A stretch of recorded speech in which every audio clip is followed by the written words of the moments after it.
Et bonjour les amis, j'espère que vous avez la forme aujourd'hui. Nouveau podcast, ça fait longtemps, on est fin février. Je crois que le dernier podcast que j'ai fait c'était au mois de décembre.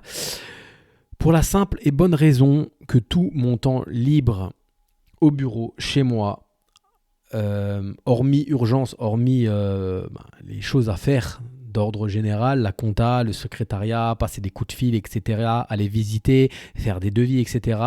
Quand j'avais du temps libre, genre 2-3 heures par semaine, je me posais pour faire des podcasts, pour faire des stories, etc. Et depuis le mois d'octobre, ce temps libre, je le mets à disposition pour le tournage, le futur tournage, parce que je vais tourner au mois de mars, le futur tournage de l'Académie des investisseurs rentables version 2, nouvelle version. Nous, les coachs chez Green Bull Campus, on a été mis à disposition, pour tourner cette formation-là.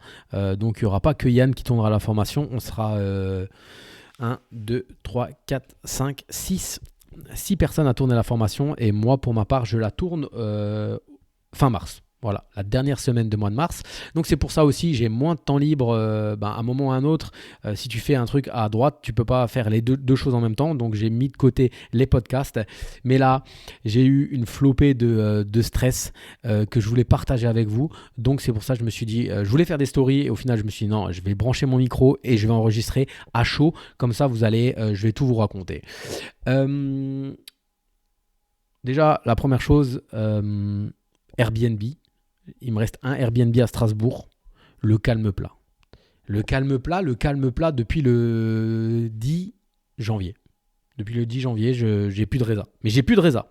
Alors, si vous me suivez, vous avez vu que j'avais eu plein de stress au mois de juillet, août, septembre. J'avais vraiment eu beaucoup de problèmes. J'avais même ma femme de ménage qui limite me menaçait d'arrêter de bosser pour moi parce que selon elle, tous les problèmes que j'avais, il n'y avait que chez moi qu'elle l'avait. Bon, au final, je ne suis pas sûr à 100% que ça soit la vérité. Et ouais, j'avais des stress. Tout venait de... Tous les stress, c'était par des mises en location booking. Donc, j'ai pris le pli à partir du mois de octobre de gonfler vraiment beaucoup les prix booking et de cibler que Airbnb. Et j'ai aussi pris le pli de ne pas me prostituer et de ne pas baisser mes prix parce que je voyais que plus les prix étaient bas, plus j'avais des personnes à problème. Force est de constater, alors mois de décembre, j'ai fait un très très bon mois de décembre. J'ai probablement fait le meilleur mois de décembre que j'ai jamais fait en Airbnb depuis que j'ai des appartements à Strasbourg. Sauf que force est de constater que janvier, c'est zéro en fait. C'est vraiment zéro. Donc... j'ai pris la décision de la mettre. Je travaille avec une agence immobilière sur Saverne dans le 67 qui se met à la gestion aussi locative. Donc j'ai pris la décision de mettre l'appartement en gestion locative à l'année. Donc là, il faut que je fasse les diagnostics, il faut que je fasse tout. Et après, j'arrête le Airbnb et je mets en location meublée à l'année. Mon dernier Airbnb à titre perso. Pour l'immeuble à Metz où on a 4 Airbnb, on va en passer 2 en location à l'année. Parce qu'il faut être honnête, le Airbnb est rentable si tu fais 3 fois le loyer à l'année. Je ne le fais plus. À Metz, on le fait presque. Mais il y a aussi une chose à prendre en compte, c'est que j'ai les biens s'usent beaucoup plus vite. Donc en fait, j'ai déjà fait intervenir un peintre en 4 ans. Sur l'immeuble à Metz, il y a beaucoup de choses à refaire aussi. Ça fait 5 ans qu'on l'a. Donc voilà, si c'est pour rénover ton appartement tous les 5 ans, il faut vraiment que le jeu en vaille la chandelle. Donc voilà, on va basculer. Moi, je vais basculer perso ma LCD en location longue durée. Donc ça, c'était un petit truc. Ce n'est pas un truc qui me prend forcément plus la tête que ça. Autre chose, il y a 3 ans, j'ai investi dans des obligations. J'ai investi dans des obligations, des coupons d'obligations. Une personne qui faisait une levée de fonds. Donc en fait, elle devait construire 2 maisons. Et pour ça, au lieu d'aller à la banque, on lui prêtait de l'argent moyennant à une rentabilité de 5% annuelle, avec remboursement sur 3 ans. Ça fait 5 ans. Ça fait 5 ans et je n'ai toujours pas eu mon argent. Donc ça fait 6 mois là que j'ai un huissier sur le coup.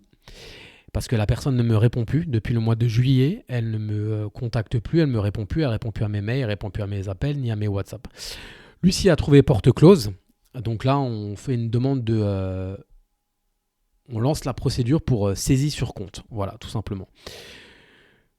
Personne que je connaissais personnellement, personne avec qui j'avais côtoyé dans des séminaires, formateur immobilier, etc., etc. Il levait 400 000 euros la fois là. Moi, j'avais posé 10 000 euros. Pour moi, désolé, mais 10 000 euros, c'est une somme. À l'heure actuelle, il ne me décroche plus, il ne m'appelle plus rien. Donc, c'est un manque de respect total. Donc là, j'ai mis un huissier sur le coup. Donc voilà, ça fait maintenant depuis le mois de juillet que j'ai cette problématique de récupérer ces 10 000 euros qui me trottent dans la tête. Et voilà, ça ne m'empêche pas de dormir parce que ça fait partie du jeu, entre guillemets. C'est sûr que si j'avais mis 10 000 euros sur Boursorama ou même 10 000 euros à la fois là en Bitcoin, ça ferait longtemps que j'aurais fait x10 sur mon investissement. Mais je voulais me diversifier. 5% à l'époque, t'avais un livret A qui était aux alentours de 1,5. Donc pour moi, 5%, c'était sympa. Donc voilà, ça c'est toujours un autre truc qui te prend la tête et qui te fait chier. Vous vous souvenez, j'en ai parlé dans le dernier podcast, je suis sur un immeuble de 5 lots avec 5 propriétaires. Là, on commence à voir, entre guillemets, non, on commence pas à voir, mais comme il y a 5 propriétaires, il fallait que j'ai 5 acceptation d'offres. Il fallait que je fasse 5 offres et que j'ai 5 acceptations. C'est une copro, donc il fallait que je puisse... c'est pas comme tu es en monopropriété où tu as un propriétaire, tu achètes l'immeuble en entier. Là, il fallait que j'ai 5. Il y en avait un, il était chiant. D'abord, il voulait vendre. Après, il voulait plus vendre. En fait, ce qu'il voulait, il voulait faire monter le prix. Là, on est d'accord sur un prix avec les 5. On a avancé. Il faut dire qu'on a avancé.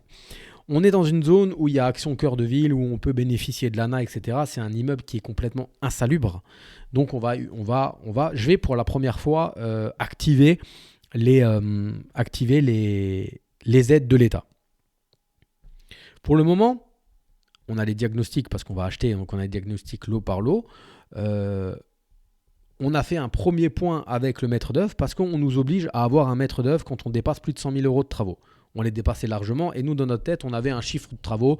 On s'était dit au mieux 150 000, au pire 200 000.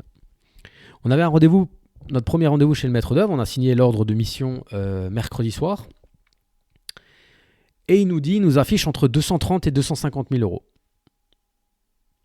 Autre truc qui casse les couilles, entre guillemets. J'avais dit que je dirais plus le gros mot. Mais autre chose qui te plombe un peu le moral. Si on regarde cette semaine, je vais vous faire le résumé de cette semaine, en fait, des problématiques que j'ai à gérer. Il n'y a pas mort d'homme. Encore une fois, c'est ce que j'ai expliqué hier. Je bossais, je suis infirmier libéral, pour ceux qui ne le savent pas. J'étais chez une patiente, elle n'avait pas la télé. La vieille, elle était en panique parce qu'elle n'avait pas la télé. Je lui ai dit, écoutez madame, il n'y a pas mort d'homme. C'est la télé, c'est rien. Et là aussi, il n'y a pas mort d'homme. Le mec, il me doit 10 000 euros. J'ai déjà donné presque 1 000 euros de frais d'huissier. Il n'y a pas mort d'homme. Je vais tout faire pour les récupérer, mais il n'y a pas mort d'homme.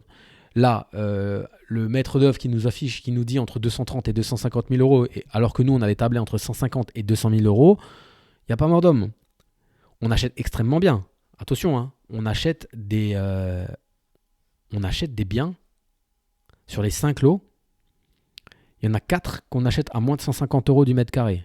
Moins de 150 euros du mètre carré, les amis. Mais ce soir, on a rendez-vous avec donc pareil, autre problématique, le financement. On est à 2, on est dans une SCI, on est à 2, on est déjà bien investis tous les deux. Alors derrière, ma banquière historique me dit qu'elle a un problème avec le taux d'endettement.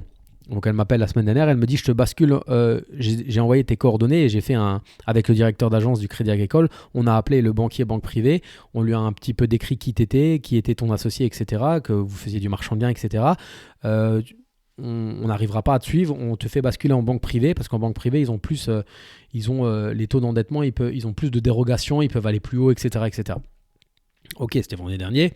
Lundi, le téléphone sonne, banquier privé qui m'appelle. Le responsable des banquiers privés, après, je vais avoir une personne attitrée pour mon projet. En fait, un attaché de projet, ou je ne sais pas comment ils appellent ça. Donc, j'ai rendez-vous ce soir avec lui en Zoom à 16h avec mon associé. Donc, il faut qu'on pitch le projet. Sauf qu'à 230 000 euros de travaux, le projet n'a plus du tout la même rentabilité. Même si on achète à 150 000... Pardon. Même si on achète à 150 € du mètre carré, avec 230 000 € de travaux, le projet il a plus la même gueule. Et on a une interrogation, on a quelque chose qu'on ne sait pas dans nos chiffres à projeter au banquier, c'est à combien ça va s'élever les aides. Parce qu'on va cumuler ANA, Action Cœur de Ville, Action Logement, MaPrimeRénov'. On va cumuler 4 aides. C'est possible de cumuler 4 aides. J'avais rendez-vous avec l'adjoint lié à l'urbanisme, avec le premier adjoint. La mairie est au taquet derrière nous parce que c'est un immeuble qui est insalubre, qui est bien placé en face du musée. Et la ville veut absolument que quelqu'un se lance là-dedans. Donc voilà, on peut avoir une très belle rentabilité en fonction des aides qu'on va avoir. À l'heure actuelle, à 230 000 € de travaux, c'est pas très très bon. Les chiffres sont pas bons parce qu'après en plus on va être plafonné au niveau des loyers avec l'ANA, donc on n'est pas bon. Donc bon, on l'a dit au maître d'œuvre, le maître d'œuvre il a dit écoutez, on a vraiment lâché 230 parce que 230 c'est là où on est sûr de pas se planter. Donc nous on va demander un financement, on va demander 230 000 € d'enveloppe travaux, sachant que qu'on achète 5 lots, on sort 5 lots à moins de 50 000 €. Donc on achète l'immeuble à 50 000 € avec 3 compromis différents et on demande 250 000 €. 230 000 € de travaux. Donc on demande un budget global de 280 000 €. Nous on espère, mais ça on ne le sait pas. C'est pour ça qu'il faut après ce podcast que j'appelle encore une fois il faut que j'appelle la personne qui est en charge du dossier de nous monter notre projet, qui nous dise à peu près combien lui, en fonction de son expérience, combien lui, il pense qu'on va avoir de subventions. Moi, j'espère, mais c'est toujours pareil, j'espère 100 000 €. Parce qu'on basculerait donc de 230 à 130 000 €. Là, la rentabilité est extrêmement bonne. Mais voilà. Mais, en tout cas, on a fait le point avec mon associé hier encore. On a dit on va tout faire pour ne pas avoir 230 000 € de travaux et basculer en dessous. Ça, c'était encore une autre chose mercredi qui fait que tu crois que ta journée elle est sympa et puis en fait tu descends de 5 marches quoi. Tu vois, tu t'étais dit bon allez 150, 200, allez max 180 000 € de travaux et là on t'affiche 230 000.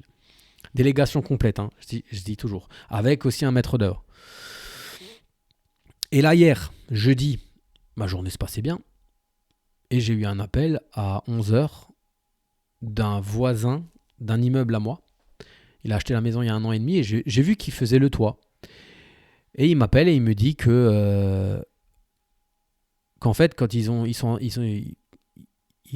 en train de recouvrir le toit, son toit, hein, ils sont en train de mettre le film spécifique qu'on met, je ne sais plus le nom exactement, pour étanchéifier. Et qu'en fait, que moi j'ai refait le toit il y a 4 ans. Et qu'en fait, mon couvreur n'est pas allé jusqu'au bout. Au niveau de la jonction entre les deux toits, avec le film, il n'est pas allé jusqu'au bout. Ça fait que la poutre du milieu est complètement mouillée. Donc c'est pareil, tu vois, moi hier, j'avais ma journée qui était préparée, je travaillais comme infirmier, j'avais prévu d'aller au basique, j'avais prévu de faire ma séance de yoga entre midi, donc faire basique plus yoga, plus reprendre ma tournée du soir. Et j'ai cet appel-là qui me fait chier, qui me plombe. J'appelle mon couvreur, qui entre-temps est lui allé à la retraite. Je m'entends bien avec lui. Avant d'aller à la retraite au mois de septembre, il m'a encore fait une gouttière. Et en fait, je lui dis écoute, ça serait vraiment bien que tu ailles voir parce que moi je ne suis pas couvreur, que tu passes cet après-midi. Il m'a dit ok, je vais essayer de passer cet après-midi. Moi je rappelle le proprio, je dis écoutez, je passe quand même à 16h. J'y vais à 16h, mon couvreur n'était toujours pas passé, donc les salariés de mon voisin étaient sur le toit. Ils me montrent effectivement, le film ne va pas jusqu'au bout et ne va pas jusqu'au bout. Donc en fait, il y a de l'eau qui coule et effectivement, la poutre est trempée. Le papa du voisin, parce que le voisin travaillait, était là. Il me montre dans le garage une poutre dans le garage qui est complètement mouillée. Et au final, forcé de constater que, je ne suis pas couvreur, mais forcé de constater que c'est mouillé. Voilà, et que le film s'arrête avant. Je rappelle mon couvreur hier soir. Je lui dis écoute, ça serait vraiment bien que tu passes. Ce matin, je le rappelle, il ne me décroche pas. Je lui envoie un SMS, il ne décroche pas. Il m'appelle à 9h30. Il me dit écoute, Michael, je pars en week-end. Vendredi, samedi, dimanche, en Allemagne. Je ne suis pas là, je suis sur la route. Je dis ouais, mais bon, putain, eux, ils sont bloqués là au niveau du chantier. Elle me dit ouais, mais au pire, au mieux lundi, au pire mardi matin. Je prends mon téléphone, je rappelle le propriétaire voisin. Je lui dis écoutez, mon couvreur ne peut pas passer. Ah ouais, mais ça m'embête, ils ne peuvent pas avancer. J'ai dit écoutez, moi, ils m'ont dit qu'ils pouvaient quand même faire autre chose. Je vais sur le chantier, parce que par champ, j'habite à 1 km, donc je vais sur le chantier. Là, les artisans me disent, les couvreurs me disent non, mais nous, on est complètement bloqués, là, ça va nous bloquer complètement. Bon, alors je dis écoutez, chiffrez-moi combien ça coûte si vous le faites là tout de suite et qu'on n'en parle plus. Donc, ils appellent le patron me téléphone, est-ce qu'il veut me parler? Ils vont mesurer. Le patron me dit 1000 euros. 1100 euros TTC. Qu'est-ce que tu fais? Ça coule. Les mecs sont bloqués. Ton voisin est cool, tu vois. Le voisin est cool. Il était au téléphone avec moi. Et il me disait, de toute façon, à un moment ou à un autre, on va avoir un problème. Moi, ma poutre, elle est mouillée. Donc, je vais faire marcher l'assurance. On va devoir monter. Là, il y a l'échafaudage, il y a tout. Bah, je dis, écoutez, faites-le. Faites-le. Vous m'enverrez la facture. Et moi, je vais laisser mon couvreur à moi aller faire son tournoi de poker. Lundi, dans la journée, je l'appelle. J'ai dit à l'artisan, au couvreur qui est là sur place, aux salariés, faites le maximum de photos, s'il vous plaît. Faites le maximum de photos. Comme ça, moi, je vais montrer à mon couvreur exactement ce qui a été fait, ce qui n'a pas été fait correctement. Parce que ça se trouve, mon couvreur va me dire c'est pas de ma faute. C'est pas de ma faute. C'est pas à moi de faire ça. C'était pas à moi de faire ça. Et donc voilà. Ça me fait chier. Ça m'embête. Parce qu'aujourd'hui, vendredi 28 février, je n'avais pas prévu de devoir dépenser 1100 euros. Parce que 1100 euros, désolé, pour moi, c'est encore de l'argent. Encore beaucoup d'argent. Comme je n'avais pas prévu que cette obligation que j'avais créée, j'avais prévu de cette obligation, on allait me la rendre 3 ans après. J'avais pas prévu que j'allais devoir appeler un huissier, que j'allais peut-être prendre le risque de plus jamais récupérer cet argent, etc., etc. Sachant que je sais que ce formateur-là qui a fait cette levée de fonds a de l'argent. Mais sur d'autres boîtes. Donc moi, je ne peux pas saisir les autres boîtes parce que j'ai un contrat avec une boîte. J'avais pas prévu que mon maître d'œuvre me dise 230 000 euros. Mais voilà. Qu'est-ce que tu fais? Là, à un moment, moi, en 10 secondes, j'avais réglé le problème. J'ai dit, écoutez, vous le faites. Voilà. Parce que l'échafaudage est là, parce que les artisans sont là, parce qu'il est en train de pleuvoir et que maintenant, il faut avancer. Là, la seule chose que je peux faire avec la personne qui me doit 10 000 euros, c'est de continuer à lancer les procédures avec l'huissier. Qu'est-ce que je peux faire sur l'immeuble où on m'a affiché 230 000 euros? C'est faire une partie des travaux moi-même. Bien que, quand tu fais une demande de subvention, on te demande une délégation totale. Donc voilà, mettre de l'apport. Maintenant, j'ai peut-être une autre problématique ce soir. C'est qu'à 17h, 17h30, je vais raccrocher avec l'agent avec le banquier de la banque privée et qui me disent non, mais finalement, votre immeuble n'est pas rentable, on ne vous finance pas. Ou vous êtes trop endetté, on ne vous finance pas. Et que lundi, je vais devoir aller chercher une autre banque. Et encore, perdre du temps. Sachant que, comme je vous ai expliqué, j'ai dû signer 4 compromis. Il y en a un, ça fait déjà 2 mois que j'ai signé le compromis. Je ne les ai pas tous signés en même temps. Donc le premier, il aimerait peut-être qu'on vende, qu'on achète. Voilà, ça fait partie de ma life.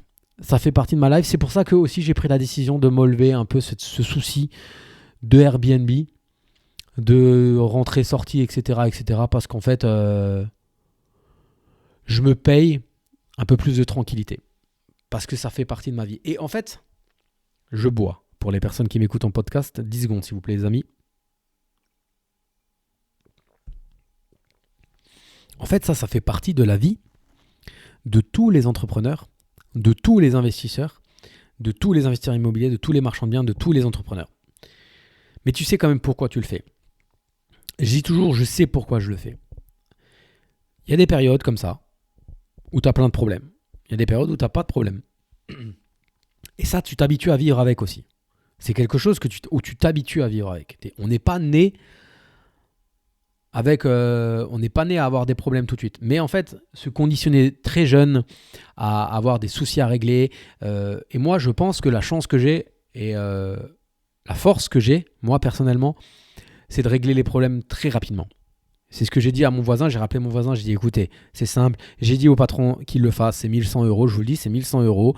Ça se trouve, c'est peut-être à vous de le payer ou à moi de le payer. C'est moitié-moitié. Là, je lui ai dit de le faire parce que de toute façon, vos artisans sont là. Il faut qu'on avance.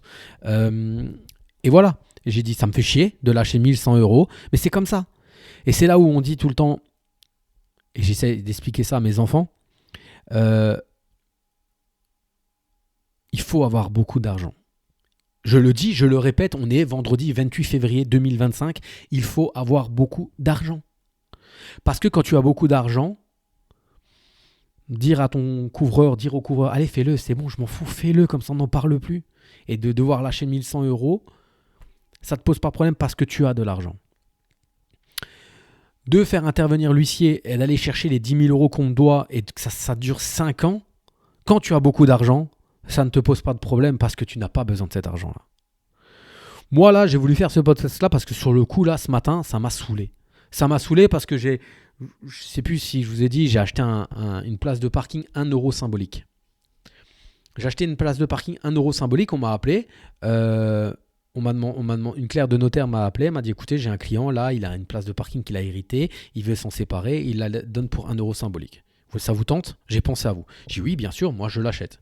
1 € symbolique, derrière lui, il a dû demander le prêt état daté à Foncia. Le prêt état daté Foncia lui a facturé 350 €. Donc j'ai dit à mon notaire, tu mets un prix à 350 € parce que je ne vais pas lui faire payer 350 € alors qu'il me donne une place de parking. Boum. Avec les frais de notaire, j'étais à 780 €. 780 €, j'ai signé le 31 décembre. Le 28 décembre, je l'ai mis en annonce. Début janvier, je l'ai vendu. Je l'avais mis à 4 000 €. Je me suis dit comme ça va. Je ne vais pas non plus le mettre à 1 000 €. Je l'ai vendu 2 800 €. Là-dessus, il faut déduire 700 €. Donc, il me reste plus que 2 000 €. Là, derrière, moi, il faut que je repaye le prêt état daté parce qu'il est valable que 1 mois. Donc, 2 000 € moins 350 €. Il me reste plus que 1 650 €. Voilà. Donc, on m'a offert une place de parking et ça va me faire gagner 1 600 €. Et bien, ces 1 600 €, ils sont partis dans les 1 100 € de toi. Et dans les 600 € que j'ai dû payer là à l'huissier la semaine dernière pour aller faire une saisie sur compte, qui ça se trouve ne va servir à rien parce que s'il n'y a pas d'argent sur les comptes à saisir, j'aurais payé ces 650 € pour rien.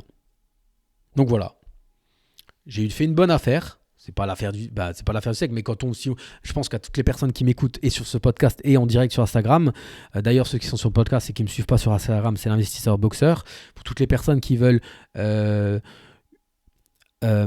former dans l'immobilier, vous avez les liens en dessous de ce podcast, l'académie des investisseurs rentables, vous avez l'incubateur Marchandien, etc. etc. Voilà. Je pense qu'à n'importe qui à qui on dit est-ce que tu veux une place de parking pour 1 € symbolique, ça te tente? Tout le monde dirait oui. Donc j'ai dit oui. Et voilà, ces 1 600 €, j'aurais aussi bien voulu me payer un week-end avec ma femme par exemple. Un beau week-end avec ma femme, 3-4 jours. Bah non, ça paye juste en fait les frais, la merde. Donc je me suis dit, je voulais faire les stories, j'aurais fait 15 stories, mais je me suis dit, je voulais que vous le partagez en fait, vous faire comprendre que c'est pas facile.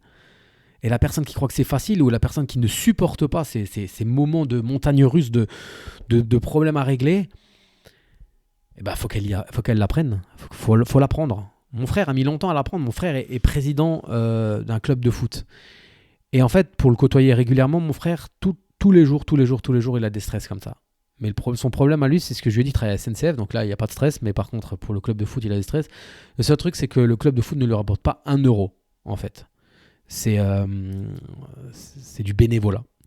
Donc, moi, je lui ai déjà dit aussi, le seul avantage, ça fait 2 ans que tu fais ça, le seul avantage, c'est que ça te conditionne pour un jour, si tu fais de l'investissement immobilier, ça te conditionne déjà de régler des problèmes, mais par contre, tu vas avoir le côté financier derrière. Je dis pas, les amis, je suis pas à plaindre. Encore une fois, s'il n'y a pas mort d'homme, c'est juste un partage que je vous fais. Et c'est surtout que je fais ça depuis 15 ans. Et que voilà, ce soir, même demain, je pense que je l'aurais oublié tout ça. Le seul truc, c'est que là, j'ai mis en corrélation avec ma vente de parking que j'ai fait, que je vais faire le 7 mars et qui va me faire gagner un petit peu de sous. Et versus, tout est parti déjà. Tout est parti. Et ça va très très vite. Là, l'immeuble que j'achète, c'est une ruine. Je savais qu'il allait avoir une rénovation totale à faire. Et on est proche des 2 000 € du mètre carré. En délégation avec un maître d'œuvre. Après voilà, le maître d'œuvre, on est au clair avec ça, on va demander 230, mais on sait très bien qu'on va baisser la facture. Et j'ai déjà eu des factures à 250 que j'ai réussi à passer à 170 sur un immeuble aussi. Donc, à moi de bosser après. Après, il faut se retourner les manches. Il n'y a pas de secret. Il faut se retourner les manches. Là, pareil, je me lève ce matin, je vois le Bitcoin qui dévisse de fou. Moi, je suis vachement je suis assez investi en crypto en ce moment. Voilà, ça fait partie du jeu. Ça fait partie du jeu. Donc voilà, ça vide aussi par moment. C'est pour ça que moi, j'aime faire du sport. J'aime le sport, le sommeil.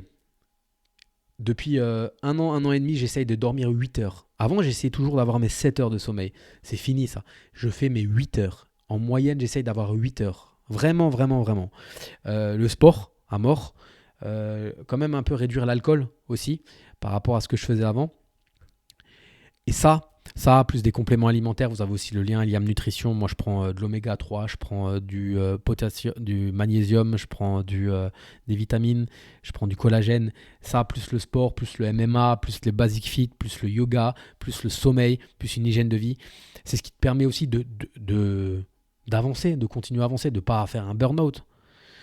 Et au final, pour conclure, le jeu en vaut la chandelle. Quand tu es formé, quand tu fais les choses correctement, à la fin, ça paye. Parce que là, au final, je laisse tomber l'immeuble. Alors, ouais, je laisse tomber. Mais j'achète 120 euros, 120. Un appartement, je l'achète 120 euros du mètre carré. Il y en a un autre, je l'achète 700 du mètre carré. Il y en a un autre, je l'achète 150 du mètre carré. Je vais avoir des aides. Ça se trouve, je ferai un podcast en mode youhou! J'ai enfin le retour des aides ANA, Action Cœur de Ville, Action Logement, ma prime rénov. Et j'ai 120 000 euros d'aide. Donc je passe de 230 000 à moins 120 000 de travaux. Alors ces aides, tu les reçois a posteriori. D'abord, il faut acheter. Après, il faut faire la demande. Après, il faut commencer les travaux. Seulement après, ils te payent. C'est pas grave. Vas-y, fais-moi un virement de 120. Peut-être ça sera que 80. Peut-être ça sera que 50. Mais voilà. Sinon, tu fais rien. Parce que, en fait, je suis parti au ski il y a 3 semaines. J'étais avec un géomètre qui a aussi une société de diagnostiqueurs et avec ses gendres, les 2 gendres. Et en fait, je parlais avec les 2 gendres et le monsieur, qui a déjà 62 ans, il a du mal à se lancer parce qu'il a besoin de tout maîtriser. Et aussi, pareil, la chance que moi j'ai, entre guillemets, et la force que j'ai, c'est que je me lance dans des projets sans forcément savoir si j'ai tout maîtrisé. Ou si je maîtrise tout. Parce qu'en fait, tu ne maîtriseras jamais tout. Dans l'entrepreneuriat, tu ne maîtriseras jamais tout. Dans l'investissement, tu ne maîtriseras jamais tout. Jamais, jamais, jamais. Donc, soit tu le fais et tu acceptes de ne pas tout maîtriser et d'avoir des rebondissements comme j'ai eu, soit tu fais rien. Mais moi, ma vie, elle est quand même mieux. Hier, j'ai dit à ma femme, hier soir, j'ai dit, putain, la journée, j'étais réveillé à 5h30. Il était quoi, 7h, 6h30, 7h. J'ai dit, la journée, elle est passée à une vitesse. Je ne l'ai pas vu passer. Et pareil, quand j'étais en train de faire mon yoga, j'étais 1h30 en coaching individuel en yoga. Yoga, tu te concentres, tu visualises, tu respires, etc. J'avais cette pensée de toi, là, maintenant, de problème de toi. Je dis, attends, maintenant, focus-toi. Tu es là pendant 1h30. Fais abstraction de ça. Ça ne changera rien. Et tu payes déjà assez cher pour ta séance de yoga. Fais ton yoga correctement. Et quand tu sortiras, quand tu sors, alors quand je sors du yoga, je mets toujours mon téléphone en mode avion. Quand tu le désactives, tu as 150 000 appels, tu as des SMS, etc. Là, quand je fais le podcast, je sais très bien, je sais pertinemment, là j'ai mon ordinateur devant moi, j'ai commencé le podcast, j'avais pas un mail, là j'en ai déjà 3. Je vais enlever le mode avion, je vais avoir 3-4 appels en absence. Ça fait partie de mon quotidien, mais je ne pourrais pas vivre autrement. Et la dernière fois, quand ma mère, j'ai préparé mon semainier, parce que j'ai carrément un semainier pour les compléments alimentaires, mes parents étaient chez moi et ma mère me dit, mais t'as vraiment besoin de tout ça? Mais oui, j'ai besoin de tout ça. Parce que dans la nourriture, tu n'as pas forcément tout ce que tu as besoin. Et parce que je suis dans l'est de la France et qu'il n'y a pas de soleil. Il fait gris, là, il pleut. Oui, j'ai besoin de mon oméga 3 le matin, janvier, février, mars. J'ai besoin de ma vitamine, j'ai besoin de mon magnésium parce que j'ai pas envie de péter un plomb. Je suis père de 3 enfants. J'ai pas envie d'être l'investisseur, l'entrepreneur obèse qui divorce, etc., etc. Donc, il faut trouver un équilibre. La fin d'année 2024, début d'année 2025, j'accélère fort. Je pense que l'année 2025 va être très, très bon. très très bonne, pardon. Mais derrière, il faut tout mettre en place. Là, ce que j'oublie de vous dire, c'est que là, dans 3 semaines, je vais vendre 2 lots sur 3. J'ai déjà vendu un lot, je vais vendre 2 lots sur 3. Avec mon associé, on est à 2. On va gagner 80 000 euros net. Net, 80 000 euros. On va faire 63% de marge. J'ai acheté en octobre. En mars, je vais faire 80 000 euros. Ça, tu vois, voilà. Rien que le fait de vous le dire, ça met déjà en... Ça baisse déjà, en fait, mon stress que j'avais avant le podcast. De dire qu'il faut maintenant que je lâche 1100 euros pour un toit ou que je vais perdre 10 000 euros avec l'autre escroc. Voilà, je bug parce qu'au final, oui. Mais moi, je vais toujours de l'avant. Et ces 40 000 euros, ils vont être... Parce que 40, on est à 2, donc on va gagner 80, lui, il va avoir 40 moins 40. Je vois déjà l'étape d'après. Et je sais plus, j'écoutais un podcast, je sais plus qui, je crois que c'était Tony d'une vie de liberté, qui disait le fait de voir toujours, d'être focus toujours sur le projet avant-après, parce qu'en plus, tout est tellement long. Tout est tellement extrêmement long que en fait, tu es rarement dans l'instant présent. Voilà, l'instant présent, c'est le toi. Mais je veux dire... Là, je me projette déjà en marchant. Quoi faire avec ces 40 000 euros et les 22 000 euros d'apport que j'ai mis? Je vais récupérer 62 000. Donc, mon associé, il visite comme un cochon parce qu'on se projette déjà pour utiliser ces 80 000 euros pour réinvestir sur autre chose. Tout comme je me projette sur le rendez-vous avec le banquier, etc. etc. En fait, parce qu'au final, quand est-ce que j'ai vraiment pris conscience et quand est-ce que j'ai vraiment fêté et été content?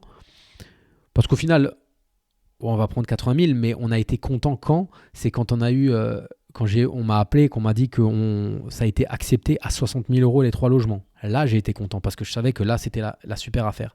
Et voilà. Après, j'étais un peu content parce que j'ai réussi à me faire financer. J'ai demandé 95 000 euros sur les 60. On m'a demandé que 22 000 euros d'apport, donc j'étais content un peu à ce niveau-là. Et après, j'étais content quand j'ai eu les offres d'achat parce qu'on avait mis un prix, ça s'est bien vendu, mais on le savait. On le savait. De toute façon, à partir du moment où tu achètes bien, tu sais que tu ne peux pas te louper. Là, sur l'immeuble où je vous dis où on achète, on va le sortir à moins de 60 000 euros avec les frais de notaire. Là, on est presque à un prix de travaux plus élevé qu'au prix du mètre carré dans le secteur. Chose que je ne vais pas du tout dire aux banquiers ce soir. Hein. Mais on a aussi vu un tarif extrêmement élevé pour pas avoir à devoir remettre au bout après. Voilà aussi. Donc voilà. Maintenant, je vais devoir arrêter ce podcast parce qu'il est 10h35 et que j'ai un coup de fil à passer à une mandataire judiciaire qui accepte mon appel qu'entre 10h30 et 11h le vendredi. Et après, il faut que j'appelle, je ne sais plus qui, mais j'ai encore un coup de fil à passer. Donc voilà, j'ai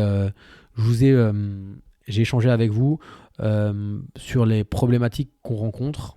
Et voilà, vous avez tous les liens sous ce podcast pour les personnes qui veulent continuer avec l'aventure avec moi, avec Green Bull Campus. Je vais vous faire une vidéo dans les appartements aussi avant de vendre pour vous montrer, vous expliquer la genèse de cette vente et de ces appartements. Et aussi mon associé avec qui j'achète l'immeuble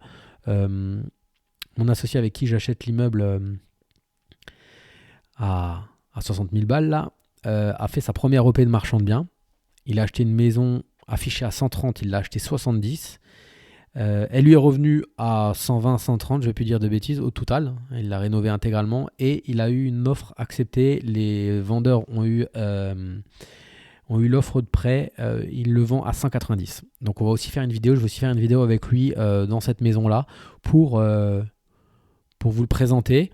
Il a pris l'incubateur marchand de biens. Il a fait sa première OP de marchand de biens et il prend sur sa première OP de marchand de biens entre 60 et 70 000 euros net. Voilà, c'est ça, Green Bull Campus, l'incubateur.